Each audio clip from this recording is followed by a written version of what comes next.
All right. Hey, everyone. It's MP here. This is our Season 5, Episode 5, Kill the Boy review. I am joined once again by the lovely Clare Gray. Clare, why don't you introduce yourself? Hello, everyone. I'm back again. So we're halfway through. We're on Episode 5. And again, just to remind everyone, this is going to be including spoilers and predictions and theories, etc. So proceed with caution. And I will give you, I think in terms of links this week, I would say, I enjoyed the episode. I feel as though it's kind of laying the foundations for where it's going to go further in the season. So I wouldn't say it was filler. None of the episodes are filler. They're loaded. But I think, again, I'm not moving from 3. So it's going to be 3 links. I think there's more to come that I'm going to enjoy towards the end of the season. So I would say this is a 3 for me. Solid middle. Solid middle. Well, solid middle, kind of average-ish. Yeah, that's what I think. I enjoyed it. What do you think? Actually, I agree with you for once this time. 3 all around, 3 for entertainment, 3 for meat. Yeah.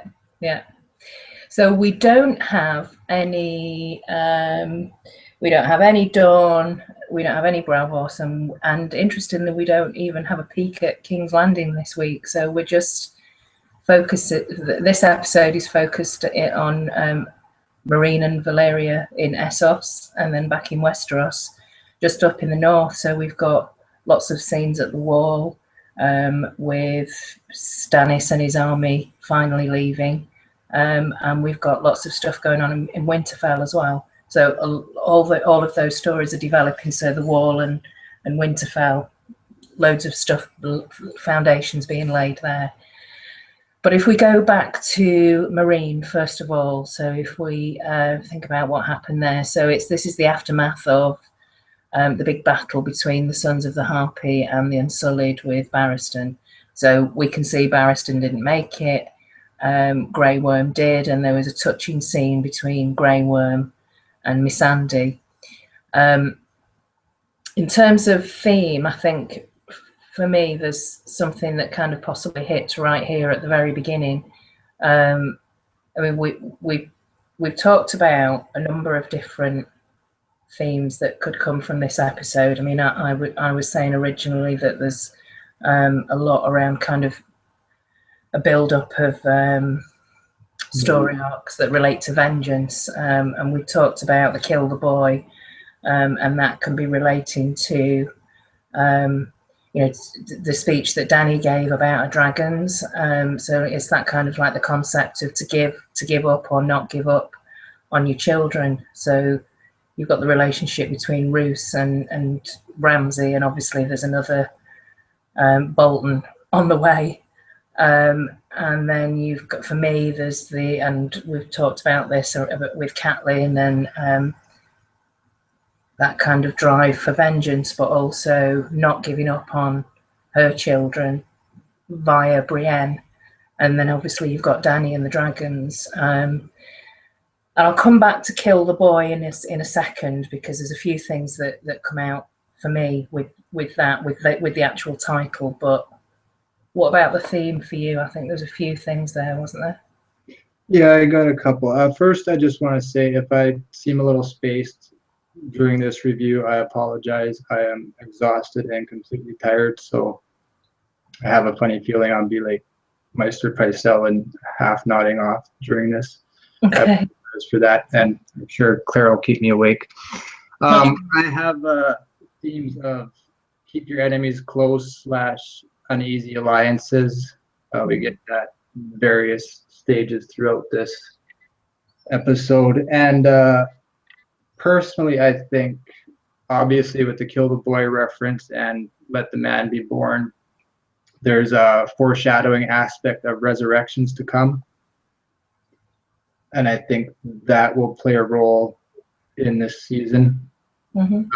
Or ending this season, and we'll get a build up to it for next. I'm not exactly sure, but I think we are going to get something this season that I'm looking forward to. Okay. With Kill the Boy, obviously that was the conversation between Maester Aemon and John. I think there's also references there to Ramsay being told by Roose that Fat Walder's expecting. And we know from a book perspective that, there are links there to another sibling that was the true-born son of Yes. Originally. So it'd be interesting to see whether this baby is born and whether or not it's named Domeric. Because I think Kill the Boy was exactly what you saw in Ramsay's expression when Roose was saying, yes, she's expecting. And did he say that if they thought the Maester thought it was going to be a boy? Yes. Yeah, absolutely, they did. Yeah. So again, Kill the Boy. And also, this might be a bit of a strange stretch here, but I'm just thinking back to, I was listening to Shooting the Shit episode review, which they're hilarious, by the way. If anyone wants to check them out, it's STS, Shooting the Shit Enterprises, and they it's kind of three of them. Two are semi kind of book readers, but yeah, they spoke about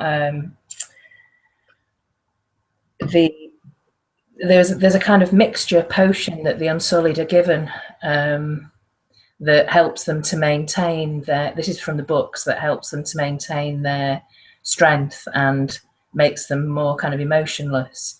So they're basically boys, so children. And kind of castrated, gelded, whatever, at a young age, and they go through this training process. But part of that is that, and this ongoing, it's this kind of medicine, I suppose, that they have to take as Unsullied. And Shooting the Shit, well, I'm sure it was them, and they were saying that Daenerys hasn't been providing this potion to the Unsullied, which is why they're going to visit brothels, and they didn't fight very well in the fight against the Sons of the Harpy. And it just made me laugh, because I thought, in relation to Grey Worm and Missandei, maybe that there is some kind of transformation going on there. I know that it's kind of dramatic license for the TV show, and it's a young, attractive couple, that there's a kind of storyline there, and it's fascinating to explore the kind of non-sexual relationship that can develop between them, and what might happen there. But I just thought maybe that was a reference to Kill the Boy. So Kill the Boy as in he isn't actually a true Unsullied, because he's able to move past this stasis of being a kind of castrated boy and actually develop a kind of in some way, shape or form, an adult relationship with somebody.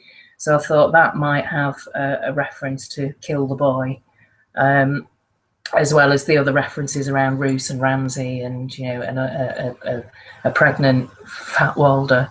But was there anything that you saw or wanted to say about that particular scene between Grey Worm and Missandei, or just generally Meereen and Daenerys at the beginning in general? Grey Worm and Missandei, not very much. Just listening to what you had to say, there is. That makes a lot of sense, and you can also add to that this sort of rebirth aspect that I was going for. Mm-hmm. The way you explained it, he's moving beyond what he was, and he's becoming something else, which is kind of a neat concept. Not one that I thought of until just listening to you right now, but that's kind of cool. So I like that there is a tie in there. Yeah. I'm sorry, I'm not springing it on you. It was literally just jumped into my head then as I was thinking about Grey Worm and Missandei. So there is, Daenerys is crushed, obviously. To me, she looks like there's kind of vengeance there. They round up the leaders of the families, and there's a scene with the dragons. It's funny because I'm still on this quest to see if I can figure out who the Harpy actually is. And I'm thinking back to Green Grace and looking at all these clues throughout the episodes of who's wearing green, and every single one of them, they were all wearing green. So one of them was like bright green, another one was like a sage. There were some blues in there. Oh, the majority of them were wearing green, and I just thought, I give up. I'm not interested anymore in who the Green Grace is. It looks like they all are. But yeah, that was. You really like the Green Grace as the harpy, correct? Maybe. I'm just looking for clues. I don't know. I'm looking to see if there's anything from the TV show that can inform us about the kind of politics in Marine from a book perspective. But I don't entirely sure actually it's a harpy per se, rather than just this imaginary figurehead that they've all decided to rally around.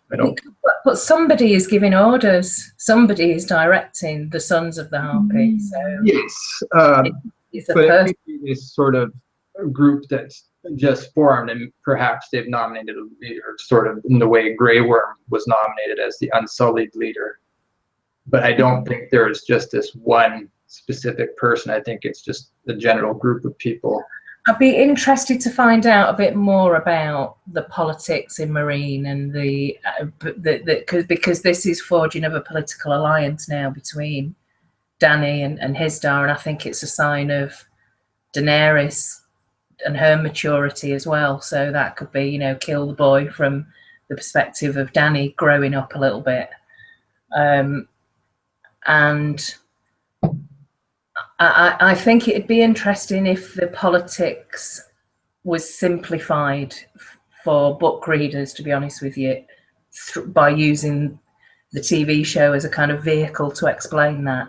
So yeah, I would like to know a bit more about who's behind the attacks. I'm sure it will eventually. Yeah. I know it's definitely looked at and questioned, but I think it's just one of those things that's just happened. It's not a specific person. It's just the idea. Yeah, it could be just the. What did you think about the dungeon scene with the dragons? I thought it was gruesome. I thought it was really just like ripping that guy in half was just, it was a bit difficult to watch. But yeah, I mean, and then she kind of turned around and there was that epic sort of shot of the dragons behind her and her kind of walking away. And at the beginning of the episode, I thought, oh, maybe this is really going to be Dany on a big vengeance trip now, because from the end of the last episode, she's lost like Jorah's gone, Barristan's gone, and you know, a kind of trusty advisors are dwindling.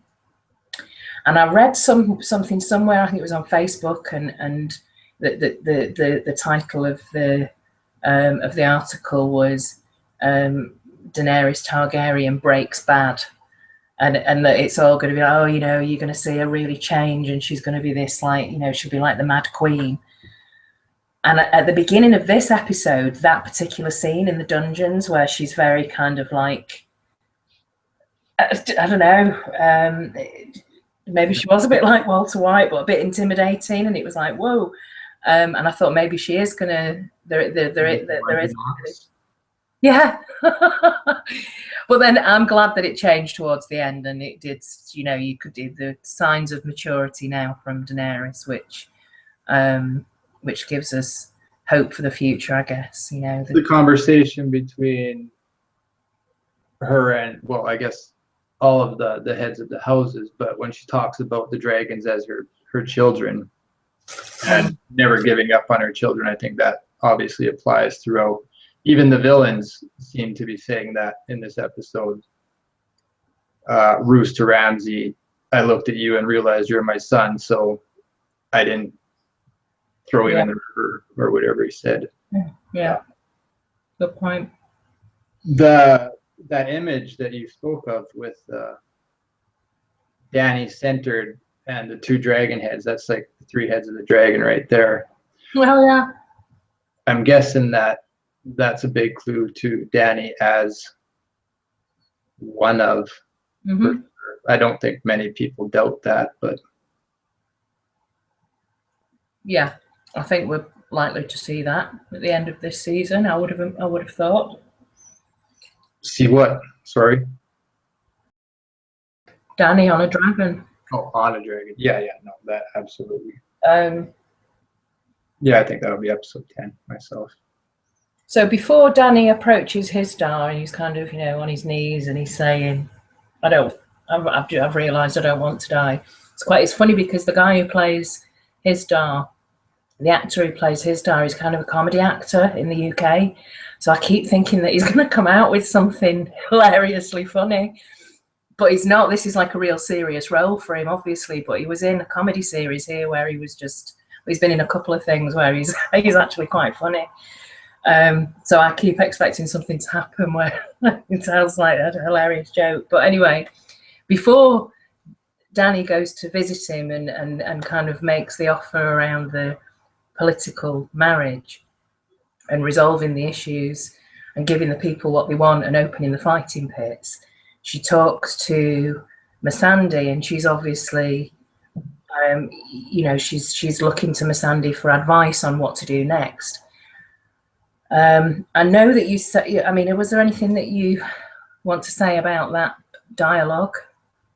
I do look at that dialogue as an aspect of reading the books or watching the show, and just because people are saying one thing doesn't have to mean it's true. Think for yourself.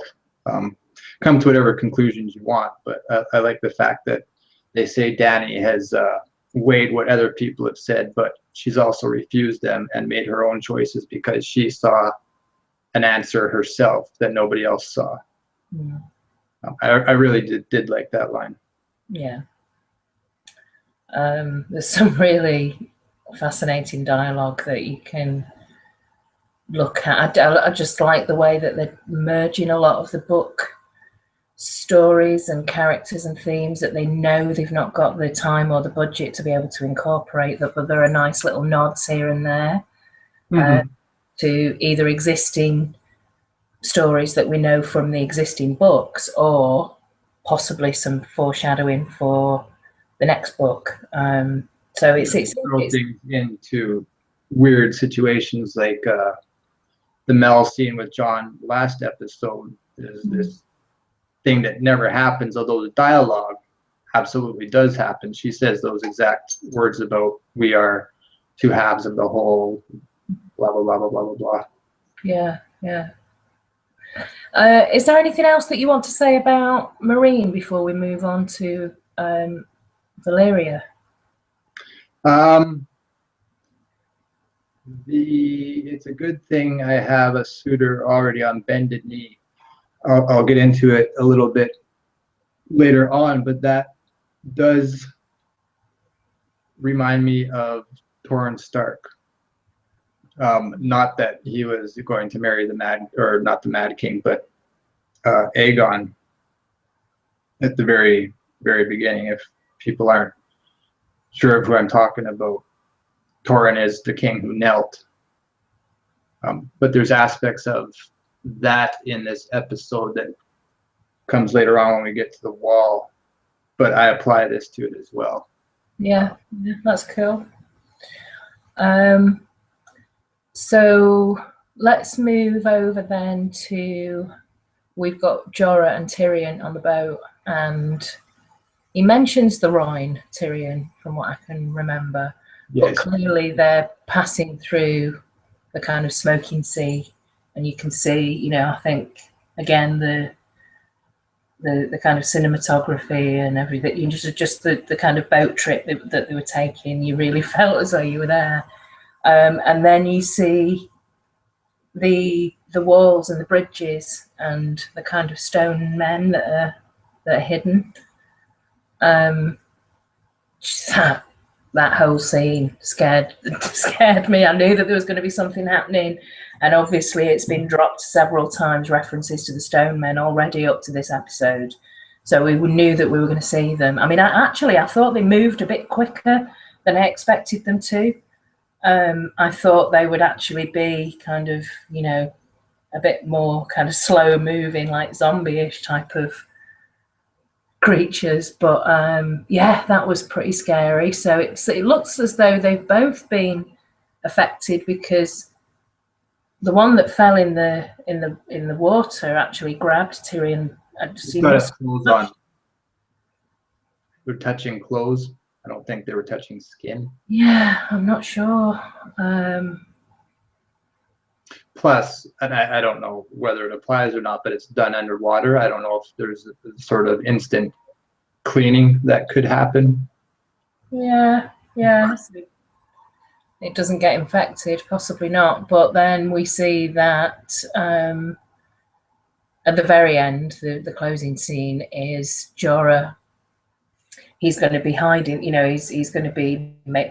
He's being very kind of incognito, and he's hiding it away from. He doesn't want anyone to see that. So I don't think he's going to go striding into Meereen and say, "Oh, look what happened to me on the way here." He's going to keep that under wraps. But what does that, what does that mean? Does that mean that there's going to be disease spread throughout Meereen?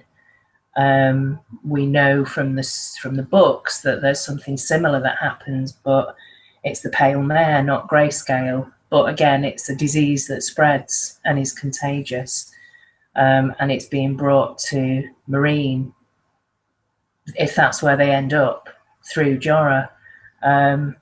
So yeah, I think that's going to be quite interesting. It looks like Jorah is taking on, merging John Connington and possibly Victarion Greyjoy too. Maybe the two. And I'm thinking that the Red Priestess that Tyrion saw in the square that kind of gave him the eye, I'm certain that we will see her again in this season.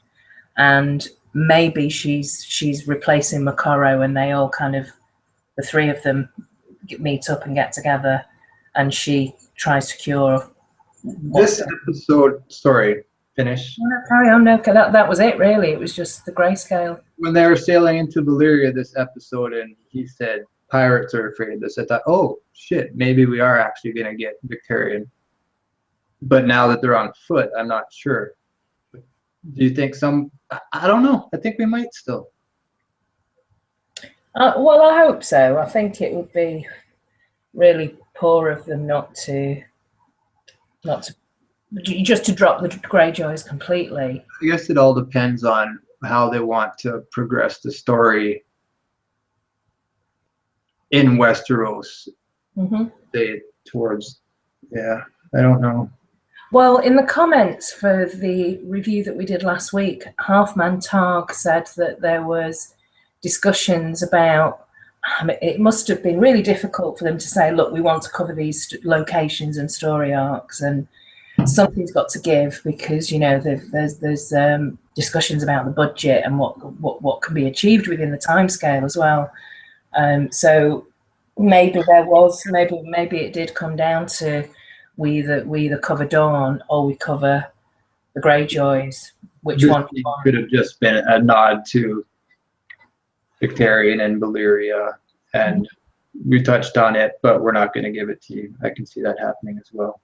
Yeah, possibly. I mean, I think that would be a shame, because Euron would be fantastic, kind of televised. Can you imagine a televised Euron? That'd be amazing. I mean, he is really creepy, but really fascinating character at the same time. So yeah, do we want to move on to the Wall? Are we finished in Essos with Meereen and Valyria?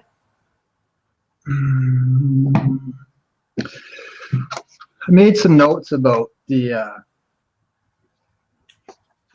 poem that they're reciting, but I don't really have anything to say about it. I'm sure there's some. I guess my point was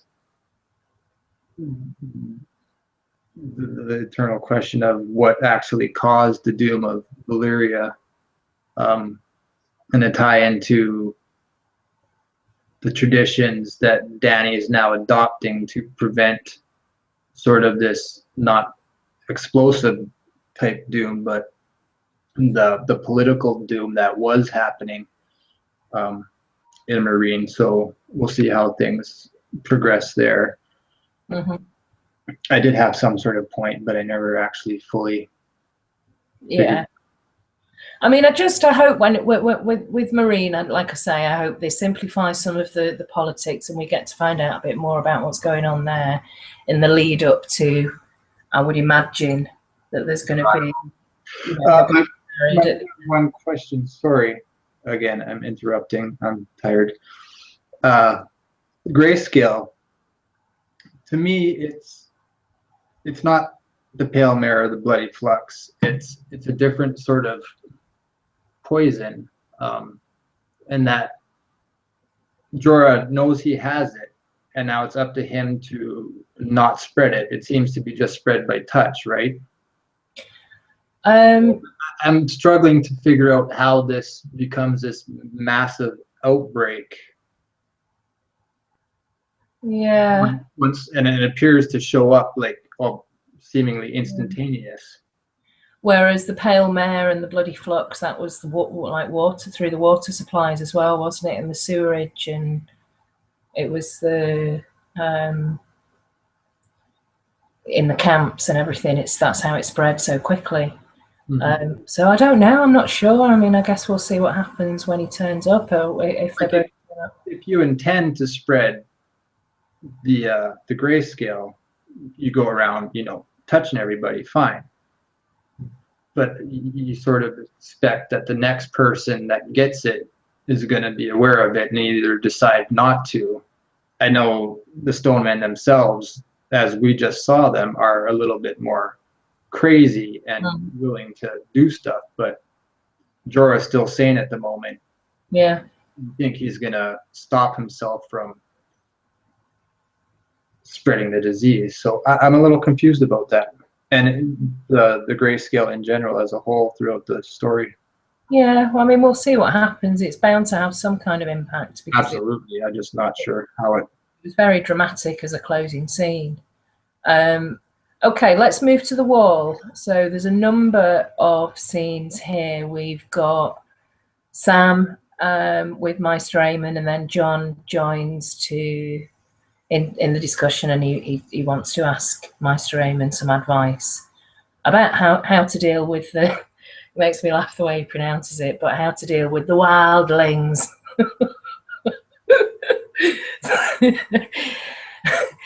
I'm smiling. I'm not laughing. I'm smiling.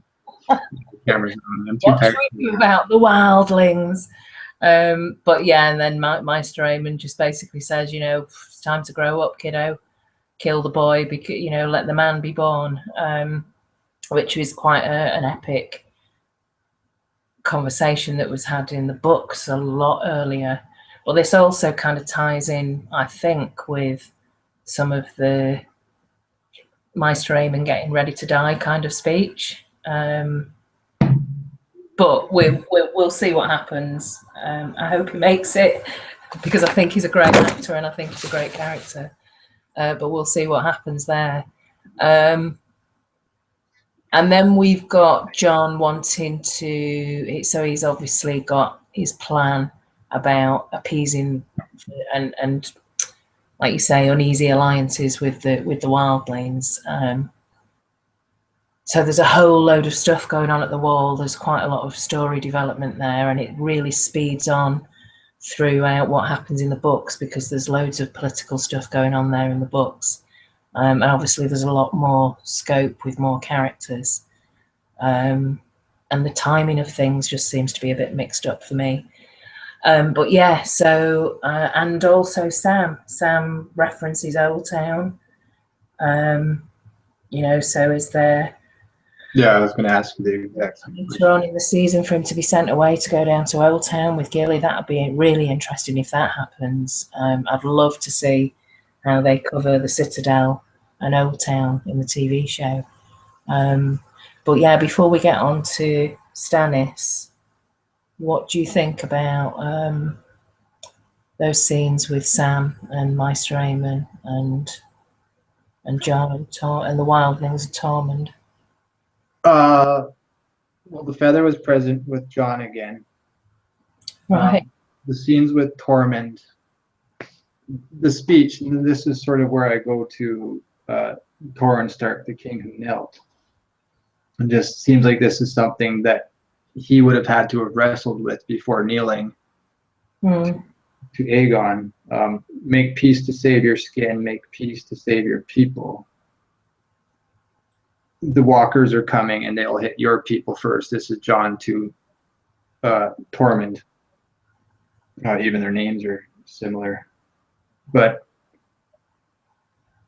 I just have this wondering of, we know from the books that there is actually quite the parley between Aegon and Torrhen. For some reason, I have it in my head that it was like 3 days, but I might be off there, before they struck out this deal that named them Warden of the North, and perhaps the rule that there should always be a Stark in Winterfell, and maybe certain gifts given. I'm not sure. But we also have essentially the same conversation as well with Roose and Ramsay making their sort of uneasy alliance, which is Stannis will march and he needs Winterfell first. He has to come through here on his way to King's Landing. Yeah. And then, so my other question is, the King's Road only runs from King's Landing north to the Wall. Doesn't ever go south. Perhaps a little bit into the Kingswood, but I'm not even sure that's the King's Road. That's very odd to me. Why it only goes north. I don't know. Maybe we can pick up on that later when we find out which route Stannis is taking through Winterfell to head towards King's Landing. Yeah, no, I understand. It's just a point of, I mean, I don't really care which way Stannis goes. It's just the fact that it's the King's Road that goes from one place to another, but it doesn't touch any other places. It's King's Landing to, I believe, the Wall. And I find that very odd that it breaks up another. That's sort of all I had to say about that. Well, worth digging into, though. Definitely the uneasy alliance is here between Jon and Tormund, and then later, not so much Jon and Tormund, but more the Night's Watch and the Wildlings. Yeah. And Jon even says in this episode, "You are not my enemy." Well, if you Jon's happy with it. If you just give me a minute, I'll explain. I think it is, from my opinion, it is about Jon and Tormund as individuals. He says, "Fight with me when the time comes." And that mirrors the conversation that Ramsay has with Roose later on. That's always an uneasy alliance. Even though he's been legitimized, there's still always that threat of, there's this other baby coming as well. But yet Roose says, "Will you fight with me?" And so those two conversations are very much between those individuals. But yes, it includes the armies of the north, so it's mobilizing the north for Roose, and also it's defending the realm from the point of view of Jon at the Wall. The only thing really that kind of I wanted to point out about this scene is, if you think about fight with me when the time comes, and it's so there's this shadow of war, and the very first episode was about the wars to come, so we know that there's going to be some battles, and I always think about the weapons that are used in battles, and it just made me think that when we go, if you think back to Meereen with Dany and the dragons, they're her weapons and she has them chained, yet with the scene with Jon and Tormund, he unchained. The wildlings are the weapon that will fortify and strengthen the defences at the Wall. And they're epitomised in this individual, in Tormund, because he has the influence with the wildlings. Yet, so he's a weapon, but Jon unchains his weapon. Daenerys has her weapons chained. So I just wanted to make that point about that scene with Tormund. And it is a very good point, and I'm sorry that I interrupted you. Thank you. You're welcome.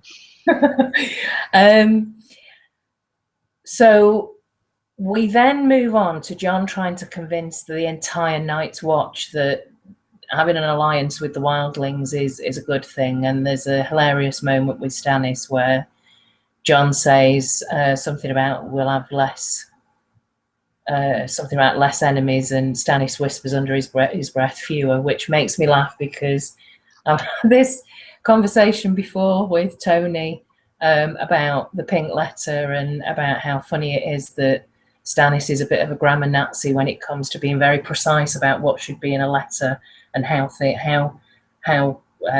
words should be spoken properly. And that just made me laugh. And within that scene, for me, it was obvious that there was that kind of, Ollie giving those glares again, and those kind of, uncomfortable, awkward glances that come from Ollie in those kind of situations. So there's obviously something going on there. So before we move on to Jon and Ollie, actually, was there anything that you wanted to say about Jon and the Night's Watch?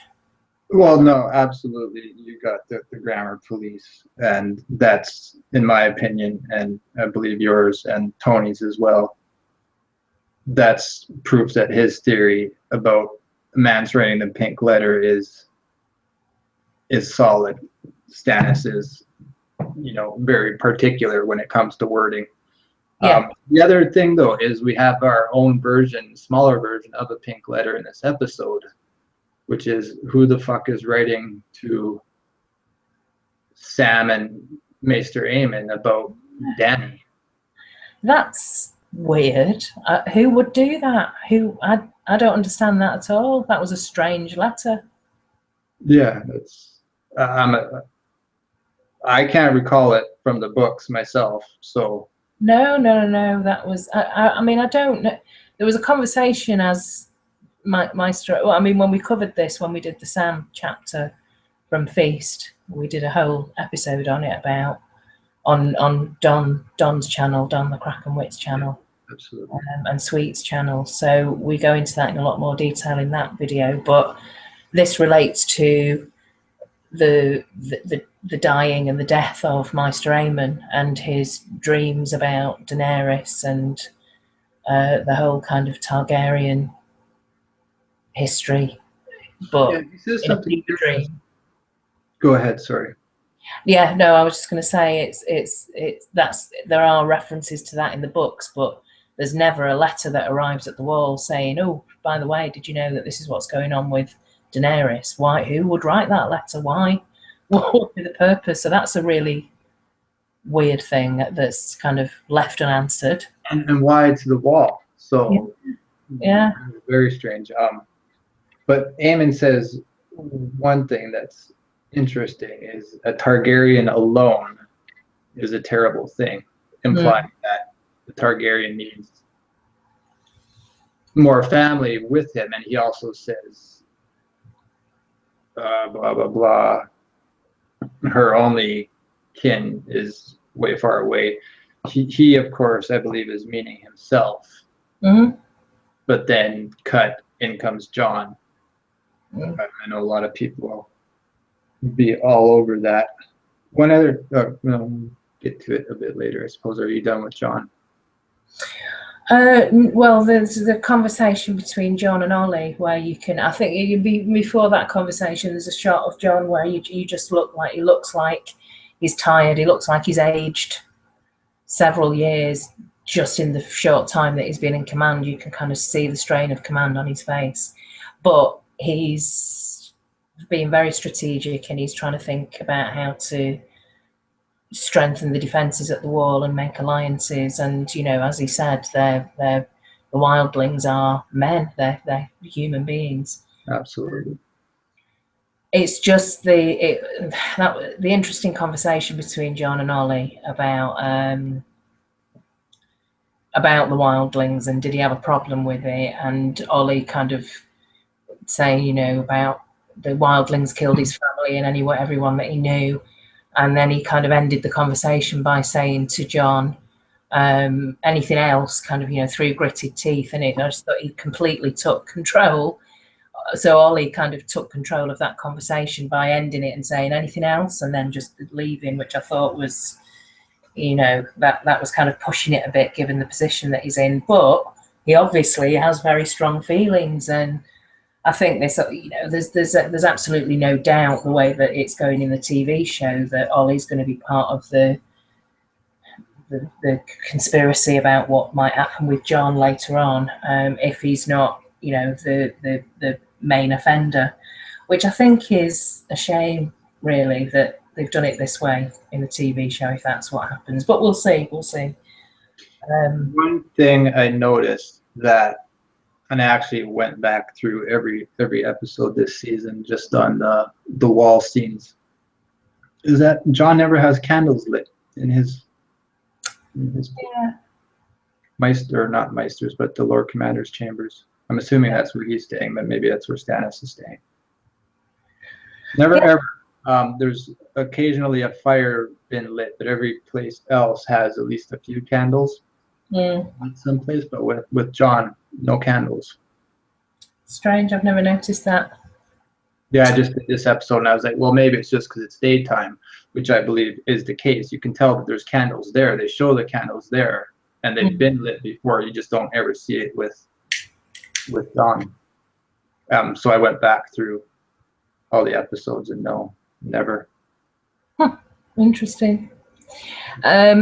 Then we have a scene with Sam talking to Gilly about reading again and Old Town and where the Meisters learn, and Sam talking about how he wanted to be a Meister before he was sent to the wall.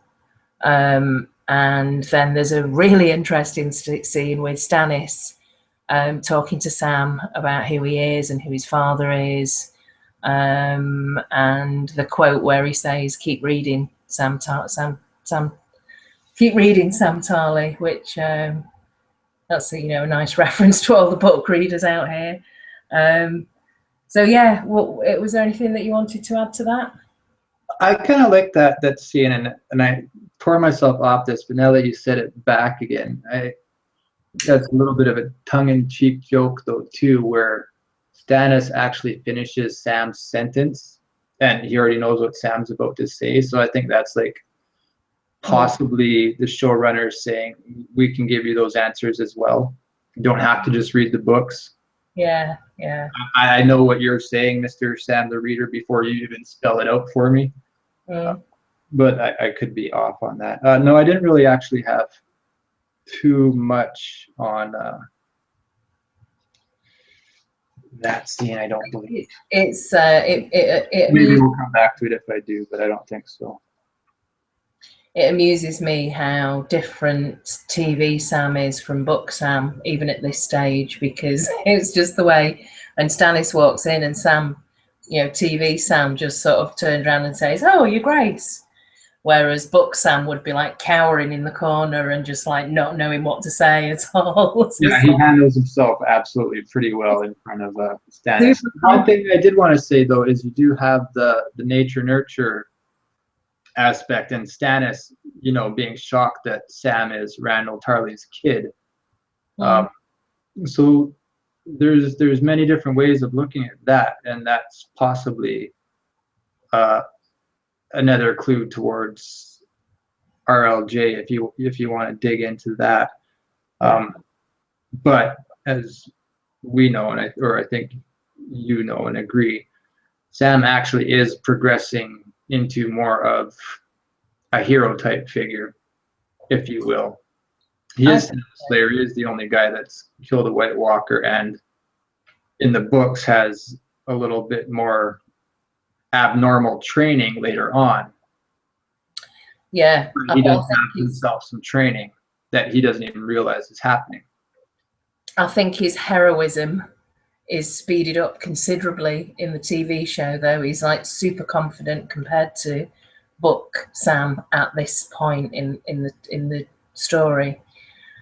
So we then get a few kind of knowing looks and glances between Davos and Mel, and Stannis saying to Davos, "It's time. We've got to go. It's time to leave." And they all mobilize in the yard, and there are a few conversations there, and then that's it.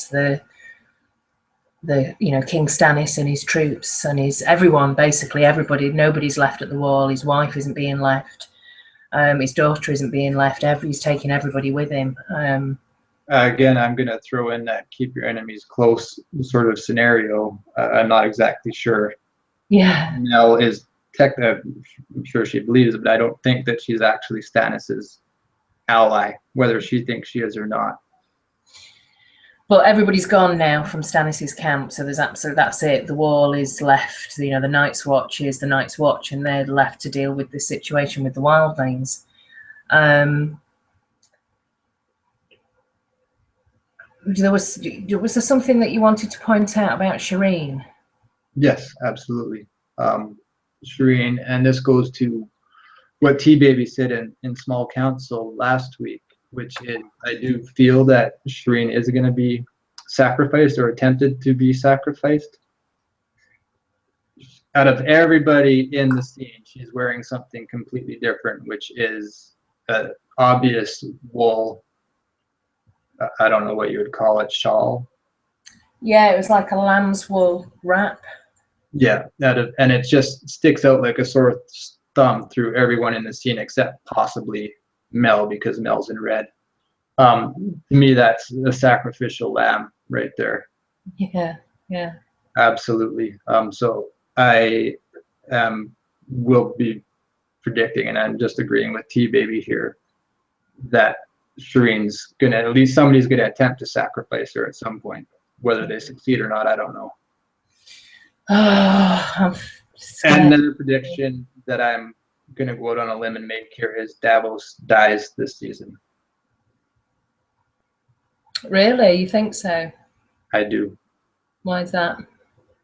I'm not gonna say yet, but I do believe Davos is dead. Okay. And I'll come back if it happens, and I will point to exactly what it was that made me think this. Okay. But until then, I'll keep that one a secret. But yes, I think Davos is all right. Okay. not going to survive. We'll see in 5 weeks if that was correct or not. We'll come back and see. So is there anything else that we want to say about the wall before we move to Winterfell? I don't believe so.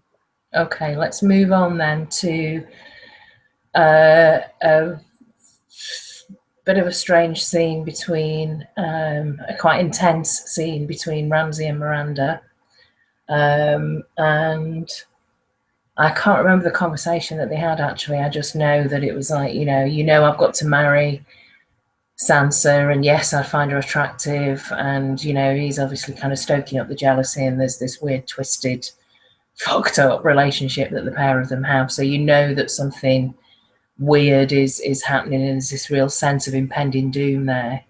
There's just everything about Winterfell at the moment, and the Boltons being there just makes me feel just completely uncomfortable. And it's like every single scene, particularly when there's a scene between just Ramsay and Theon, it's kind of like, oh shit, what's going to happen? Anything could happen. And there's just even the forgiveness scene itself was, I forgive you. Well, that's fucking just creepy as is. Everything is just creepy and weird and like unpredictable. You just don't know what's going to happen. Well, there's a few scenes here, but before we move to Roose and Ramsay, there's this whole thing going on between Miranda and Sansa, and then she takes her down to the kennels, and that's where she meets. She kind of comes across Theon. I mean, just going back to Miranda in the conversation that she has with Sansa, I noticed that Sansa had the feather on her. She had it kind of tied to a bracelet. Absolutely. And I mentioned that to you and said, oh, that kind of reminds me of Arya and Needle. So she's kind of trying to root us, that she wants some kind of tokens and emblems around her that remind her of very good point. Her identity and the connection that she has with her family in Winterfell. So yeah, I noticed that the camera kind of panned past the feather that she had tied to a bracelet when Miranda was kind of checking out her outfit and asking her about her sewing skills and things.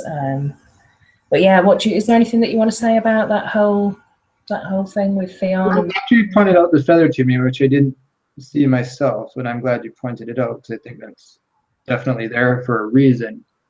And I agree with you absolutely that she's, picking up tokens and tying herself to not even family that she ever knew, but even just her aunt, just to have something of value that was just lying on her statue. But I'm also considering this weird aspect of sort of a parallel between her being forced to marry Ramsay, or not technically forced, but prodded to and pushed towards marrying Ramsay in hopes that Stannis will invade and win beforehand, as possibly like the fact that she has Lyanna's feather as echoing sort of Lyanna's path in the histories of the story, where she was promised to Robert, whether or not she actually wanted to. And we have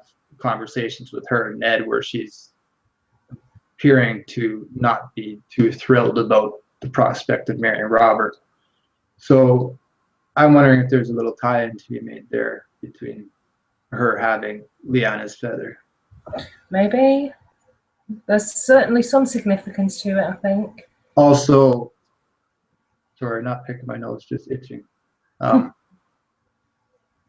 that she's looking up at the broken tower that Bran falls from, and she's looking towards the top of it, and at some point we expect is going to be lighting a candle up there. I mean, I forgot to mention the old lady that was there.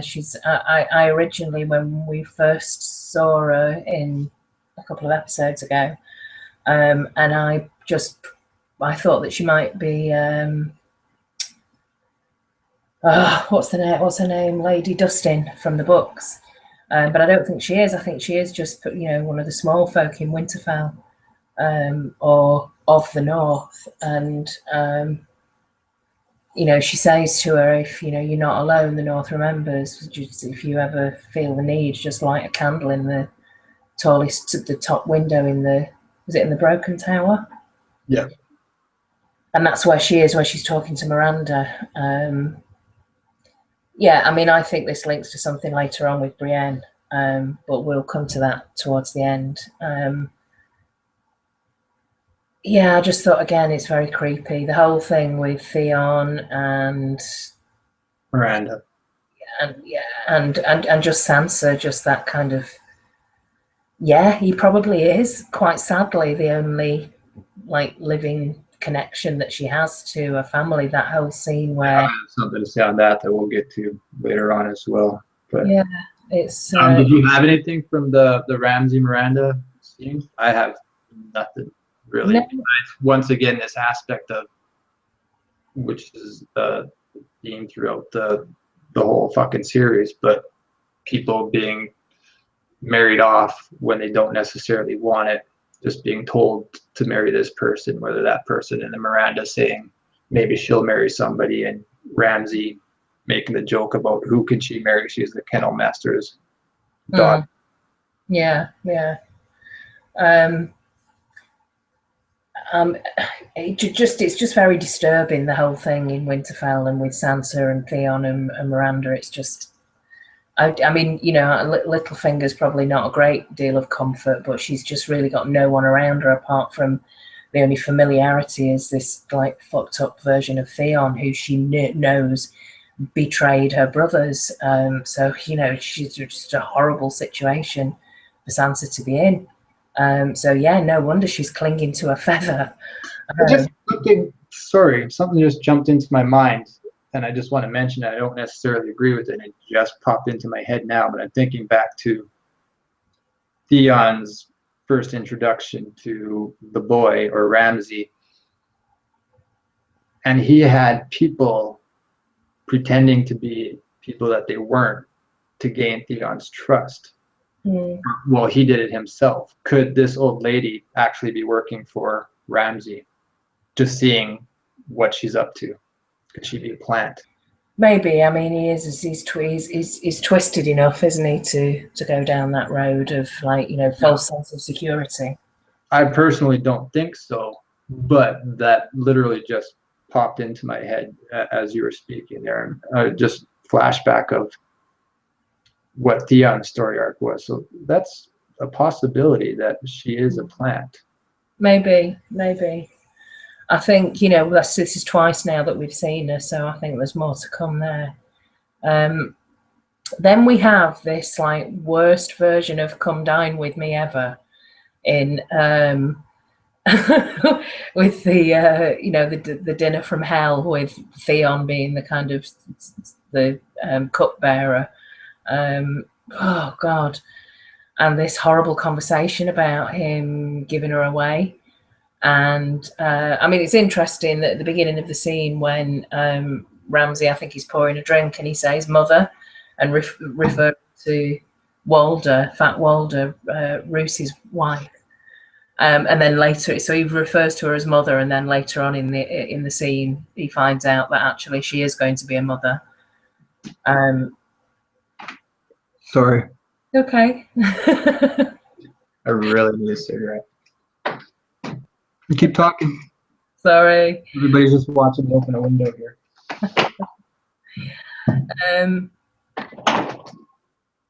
Yeah, I also think it's really creepy the way that Theon refers to Ramsay as master. He doesn't say "my lord" or "my lord." He refers to him as master, which is just this really weird. It's just this really twisted relationship. But yeah, so I think there's no doubt that Sansa took some minor comfort in the finding out that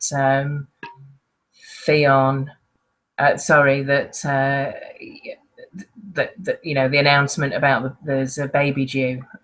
You could tell that there was a small amount of satisfaction in finding out that news. So that might keep her going for a while. But yeah, I think, like I said earlier, with the conversation between Ramsay and Roose, and him saying, we think it's going to be a boy, and I just think, kill the boy, the name of the episode. And, like I said, it'll be interesting if the baby is born and it's called Domeric, and Ramsay gets rid of the competition. I also think that it's interesting that Roose mentioned reference to Ramsay's mother as being the miller's wife, when there's that connection with Theon and the miller's wife and the miller's children. So it kind of seems like millers' wives are a dangerous breed, and they can lead to things like, kin slaying and other nasty things. So, if you're a gentleman of importance, I would say stay away from the millers' wives. But I just thought it was interesting that there was a reference to. I don't think that's in the books, that she's a miller's wife. But obviously, there was a miller's wife with the two miller's sons that Theon burned in Winterfell. But yeah, I don't know if there's anything else that you want to say about that. It looks like they're mobilizing themselves. They know that Stannis is on his way and that is coming to Winterfell. So I think there's likely to be some kind of big battle before the end of the season. But, these alliances are uneasy, so we'll see what happens. Yeah, even the Theon, or not Theon, sorry, but the Roose Ramsay alliance is an uneasy one. And do you think that the baby's actually going to be born and then killed? I don't see that happening. I think she's getting it in the stomach like Talisa, or aka Jane Westerling. Maybe. I don't know. I think we might get to see a different version of the Red Wedding myself. Maybe. Yeah. But I'm struggling with it just due to the impending battle. And we don't know. This actual wedding, is it going to happen before this invasion or afterwards? It's so up in the air. Well, in the books, it's definitely before, but that's fake Arya. rather than Sansa. So who knows? And also the timing has been. I even forgot that fake area. Moved around. I mean, it's all in there, but it's jumped between Storm and Feast and Dance, and we're now treading into Winds of Winter territory with what will happen when Stannis arrives at Winterfell. Certainly in the books, he doesn't have the Red Witch with him for a start, so that's going to be completely different. And also Brienne, her character in the TV show is completely different to where she is in the books. So if there's nothing else to say about Winterfell, can we move on to the only scene that we've got to discuss, which is Brienne and Pod? Sure, I'll have some tie-ins with Winterfell itself, but yeah, let's go there. So we see Brienne and Pod in an inn south of Winterfell, but they can see Winterfell from where they are, and it's obviously fairly local. And again, with this thing with vengeance, it really looks like Brienne stepping up a game. She doesn't seem to be giving up on this mission. And there's a couple of fantastic lines from Brienne when she's talking to Pod. And she's talking about, and she basically, the quote is, death does not release me from an oath. And then she says that she serves Lady Catelyn. And I just immediately thought about Lady Stoneheart. So I think that there's either some merging of Brienne's character with Lady Stoneheart that's being driven by the vengeance, and the death doesn't release you from an oath. You still carry on with this. And that kind of mirrors a lot of the vengeance-driven stuff that's happening in the books with Lady Stoneheart. So maybe we'll see some kind of feature of Lady Stoneheart, even if it's not her actually appearing. But I mean, we've discussed this, so I will pass over to you. But I certainly think that maybe there's some connection between the old lady that was talking to Sansa about the North remembers, and also the guy who was at the inn. I think they're both small folk from the North. Maybe that's some kind of connection with the Brotherhood without banners. I don't know. I mean, you could really kind of think about this in a lot of detail, but to me, that those two quotes from this episode: "Death does not release me from an oath, and I serve Lady Catelyn," screamed at me Lady Stoneheart. And also she was very kind of like, the way that she delivered those lines she was fueled with, she had a mission. But what do you think? Yeah, first of all, I agree with you, and that was my first take after watching it too, is, well, that's definitely a Lady Stoneheart reference. Death does not release me. But after talking to you, and you made the point about the common folk, and I think you were actually wondering if the Brotherhood without banners would be around the area. No, I don't think that makes sense. Or just whether or not we've already seen them once. I'm not saying that this is going to be something that happens in the books whatsoever. It's totally different. But in terms of where they're at in the show, we've already seen the Brotherhood without banners. So what was the purpose of that? And I think, yeah, we didn't see them through the entirety of Arya's story arc, which is very in depth in the books. But maybe we will see them again. And we do know that Mel, she met up with Thoros, and when she spoke to Arya and said, "There's death in your eyes." And so I think there's some possible connection there between Mel, Winterfell, Lady Stoneheart, and Brienne. And I think it could be a way for them to just kind of merge some of those storylines. I agree. I'm not necessarily saying that Brienne will become Lady Stoneheart or that Catelyn will come back as Lady Stoneheart, but I think something's going to happen there. I mean, you could get really crackpot with this and say that Brienne. Sorry, go on. You carry on. I'm taking over. As I was trying to get out, and I can't believe I'm going to say this, but I actually am starting to believe that we are absolutely going to get a Lady Stoneheart appearance. There is a possibility that even I agree with everything you say about Brienne, but I'm not certain that she's going to bite the bucket and be resurrected. I think we're actually going to see Lady Stoneheart. And why I'm saying this, and I never would have gone here, but we have that speech that Brienne says, but then she asks the guy, and who do you serve? And if I went back and watched this after talking to you, and he sort of gives all these answers to Brienne, like Catelyn or Lady Stark is dead, and go on, and then this, and who do you serve? But that question isn't answered, and then we cut to, well, I think it's the sex scene with Ramsay and Miranda, but then we get the lady coming into Sansa's room, who just recently I questioned maybe she's a plant, so I'm all torn about this. But she seemed, and complete crackpot and just visual cues that I tend to look for, she has this fucking like noose-like contraption around her neck that's like almost like a solid rope.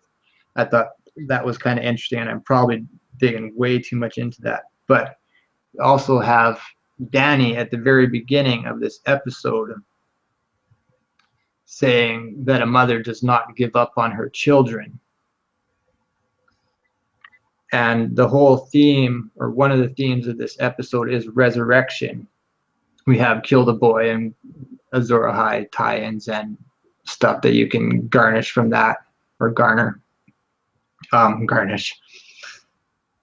And so this theme of resurrection, throughout this episode, you have it with even Ramsay's speech about Theon, where he's no longer Ironborn. He's no longer Greyjoy. He's something else. He's a different person. You have this transformation there, and again, what you said about Grey Worm, even at the very beginning. I do believe that and I can't believe I'm saying this, but I think we're going to have a Lady Stoneheart reveal. And I'm not sure how this plays with the impending invasion from Stannis. That's the one thing that's really fucking my head up around this matter, but I think we're going to see it.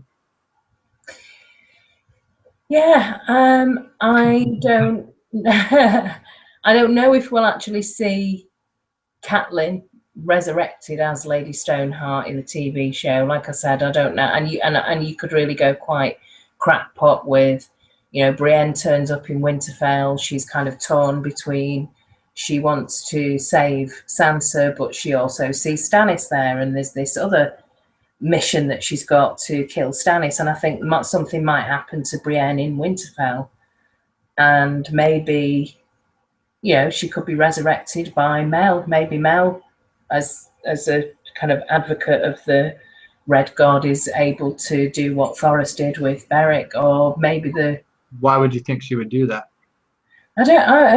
Because Brienne is, maybe Stannis can see that Brienne is torn between, she's actually a force for good and she wants to save Sansa, but at the same time there's this other, I don't know, I mean, maybe there's some forgiveness or something there, or maybe, I don't know why she would do that. And like I say, it's completely crackpot. It's completely crackpot. But I just think, so is saying Lady Stoneheart's going to come in.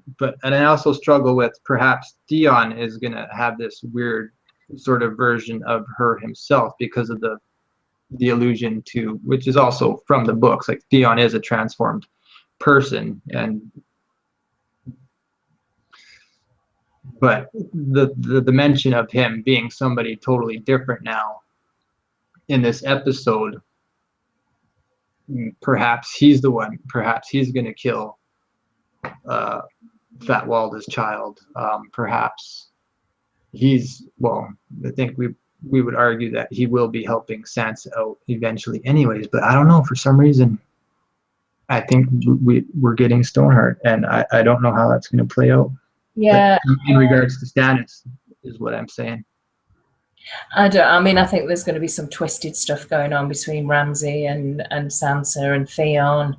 I think Brienne is going to make some kind of an appearance somewhere. She's on this kind of vengeance-driven path, and just that quote, "Death does not release me from an oath, I serve Lady Catelyn." Whoa, I think that something's going to happen there. And yeah, we may see, like I say, in some way, shape or form, some kind of an appearance of Lady Stoneheart, or features of her character in the books represented through Brienne later on in the TV show. So I don't know. We'll see. Do you think the message to Sansa from the old lady was Brienne's message?